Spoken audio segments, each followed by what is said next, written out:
সুফির মূল দর্শন হচ্ছে ত্যাগের মহিমায় মহিমান্বিত হয়ে নিজের নফসকে চেনা, নিজের নফসকে জানা, রবকে জানা। তাই আল্লাহর হাবিব বলছেন, মান আরাফা নফসাহু ফাকাদ আরাফা রব্বাহু, যে তার নিজের নফসকে চিনতে পেরেছে কোনো সন্দেহ নাই সে তার রবকে চিনে ফেলেছে।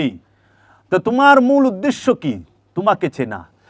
বাবা জাহাঙ্গীর আমার মুর্শেদ বলছে, সারা কোরআনে হাজার হাজার উপদেশ আদেশ যাহা কিছু আছে, যত সতর্ক করা হয়েছে, যত আদেশ দেওয়া হয়েছে, যত উপদেশ দেওয়া হয়েছে একটা কারণে। সেই কারণটা কি? সেই কথাটা কি? একটা কথা, সেই কথা হইল তুমি তোমার নফসের সাথে মিশে থাকা খান্নাস রূপী শয়তান হতে মুক্তি নাও। খান্নাস রূপী শয়তান হতে মুক্তি নেবার জন্য যত আদেশ উপদেশ, যত সতর্কবাণী দেওয়া হয়েছে সব খান্নাস রূপী শয়তানকে কেন্দ্র করে।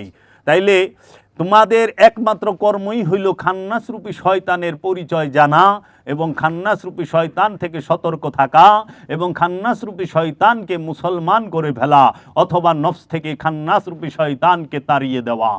এটাই হচ্ছে তোমাদের মূল উদ্দেশ্য।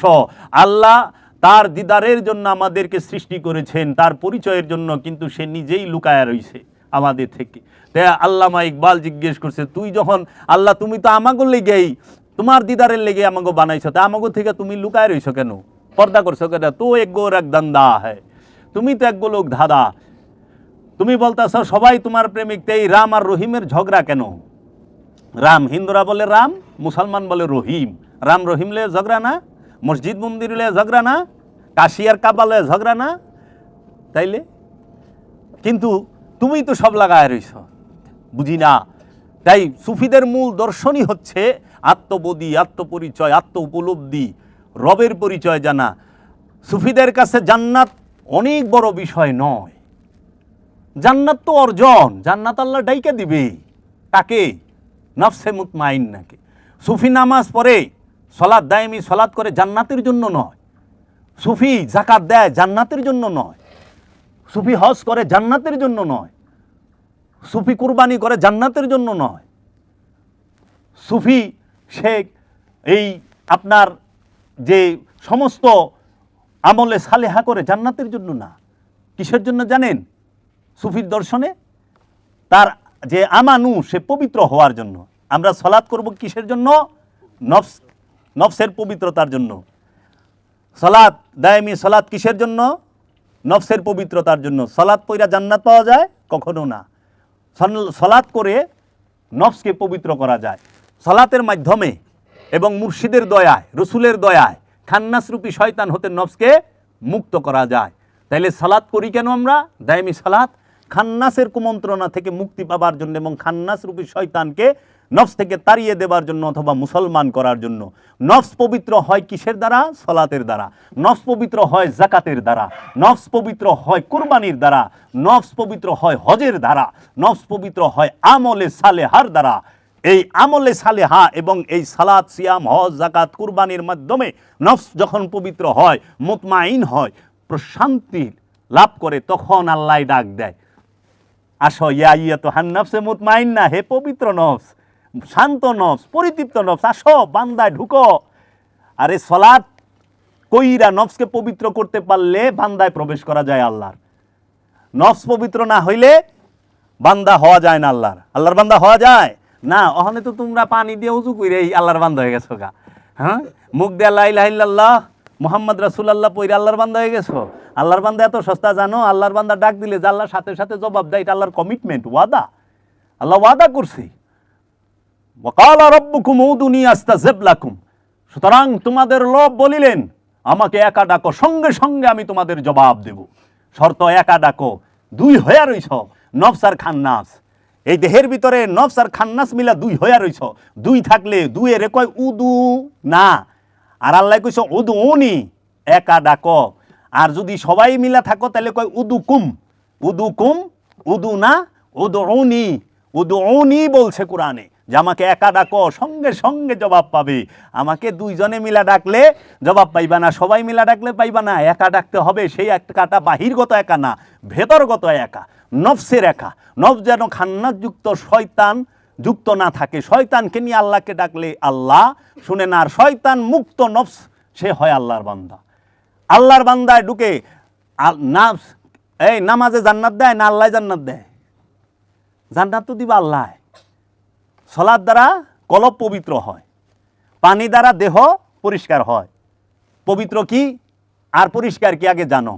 তোমরা পানি দ্বারা যে পর আউজুবিল্লাহ হিসামিউল আলিম বিসমিল্লাহ আলাদিন ইসলাম আল ইসলাম হাক্কুন আল কুফরে বাতিলুন পড়ো না ওজুর দোয়া নাকি? আমি তো অনেক কিছু বুঝলেও গেছি, কারণ ওই রাস্তায় আটি না হনে, রাস্তায় ভিন্ন, বুঝছ? তো পড়তাম। এত উজু কইরা এগো তো ভালো হইতে দেখলাম না। মীর জাফর এত উজু করলো, মীর জাফর গাদ্দারি ছাড়া পারলো না। মীর জাফর সবসময় সুরা ইয়াসিন পড়তো, তসবিয়াতে থাকতো, উজু তো কম করে নাই। এই মিয়া উজু করলে হ্যাঁ নাপাক থাকে? যে আর উজু হয়ে গেছে সে সুদ খাইতে পারে, যার উজু হয়েছে সে ঘুষ খাইতে পারে। তাইলে উজু করে নামাজ পড়ে আবার উজু বাইকে, অজু যদি একবার হয় সেই অজু কি জীবনে ভাঙ্গে? অজু একবার, মৃত্যু একবার। মৃত্যু দুই প্রকার, একটা খান্নাস রূপী শয়তানের মৃত্যু হবে, ওই মৃত্যুটা ঘটাইবে নফসে সাধনার মাধ্যমে। আরেকটা হবে দেহের মৃত্যু, এই দেহের মৃত্যু বারবার হয়। আর নফস মৃত্যুর স্বাদ গ্রহণ করবে একবার, সেটা খান্নাস রূপী শয়তানকে তাড়িয়ে দেবার, মুক্তি নেবার মৃত্যু, যেটা আমিত্বের মৃত্যুকেই বলা হয়েছে হাকিকি মরণ।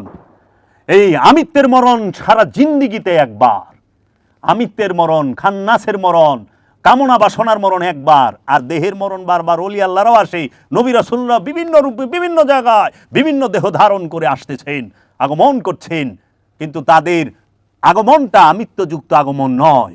এর জন্য যে নফস আমিত্বযুক্ত থাকবে, শয়তানযুক্ত থাকবে, তাকেই কিয়ামতের মুখোমুখি হতে হবে।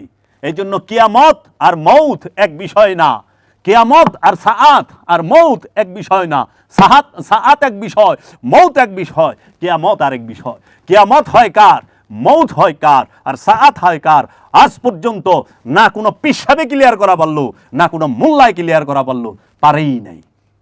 খালি মানুষকে ভয় দেখায়, মানুষ মুক্তির রাস্তা কই পাইব? তাই বাবা জাহাঙ্গীর বলছে লক্ষ লক্ষ ভক্ত গুরু নাই। ওই গুরু নাই যে একজনকে পার করে দেওয়ার মতো ক্ষমতা রাখে, নাই। তাহলে এই নফসের মরণ, কুল্লু নফসুন যায়কাতুল মাউত, প্রত্যেক নফস একবার মৃত্যুর স্বাদ গ্রহণ করবে। আমিত্বের মরণ হইলে নফস মৃত্যুর স্বাদ গ্রহণ করে, তার জীবনে আর কোনোদিন আমিত্ব আসে না। সে চিরস্থায়ী জান্নাত, তুই যে বলে কি ফি হা খালিদিনা তাজরি মিন তাহতিয়াল হাল আনহার ফিহা খালিদিনা, তিনি চিরস্থায়ী জান্নাতে প্রবেশ করে এবং যার তলদেশ দিয়ে নহর বয়া যাইতেছে। চিরস্থায়ী জান্নাতে সেই বসবাস করতে পারে যে আমিত্ব মুক্ত হয়েছে, খান্নাস মুক্ত হয়েছে, মুমিনে পরিণত হয়েছে, সে চিরস্থায়ী জান্নাতি। সুফির লেগা জান্নাত তো সাধারণ জিনিস। এই জন্য বলছে जन्नत मेरे नसीब की वाइस को बख्श दे, जन्नत मेरे नसीब की वाइस को बख्श दे, मेरे कफन में मेरे कफन में मेरे कफन में हमेशा मेरे जहांगीर बाबर खुशबू रहे, मेरे कफन में जहांगीर बाबर खुशबू रहे, दिल में जिगर में आँख में, दिल में जिगर में आँख में बस तू ही तू रहे, इसकी सिवा ना और कोई आरज़ू रहे, इसकी আমার নসিবে মাওলা যে জান্নাত লেখা রাখছো, ওয়াইসको বখশ দে, আমার নসিবে যে জান্নাত আছে সেই জান্নাতটাকে তুমি ওই মোল্লারে দিয়ে দাও যে জান্নাত লয়ে কাকা লাগাই দিছে, সারাক্ষণ চিল্লে কান্দে, আল্লাহ জান্নাত দিয়ে দাও। মেরে কফন মে জাহাঙ্গীর বাবার খুশবু রহে, আমার কাফনের মধ্যে যেন আমার মুর্শিদ কেবলায়ে আলম, কেবলায়ে কাবাহ, কালান্দার বাবা জাহাঙ্গীরের গ্রাণ থাকে। আমার জান্নাত লাগবে না? আমি আমার মুর্শিদের কদমে ঠাঁই চাই, আমি আমার মুর্শিদের মধ্যে ডুবা থাকতে চাই। काफिर आशिक हूँ मैं, बंदा इस्लाम ना हूँ, बुत परस्ती मेरी ज़िंदगी है, बुत परस्ती मेरी बंदगी है, বুতপারাস্তি মেরি দিলদার भी है। আমি প্রেমের কাফের, ইসলামের বান্দা আমি নই। পীর পূজায় আমার জীবন, পীর পূজাই আমার ইবাদত, আমি পীর পূজাতে আমার জীবন উৎসর্গ করে দিয়েছি। মাতাল রাজ্জাক দেওয়ান কইছে না যে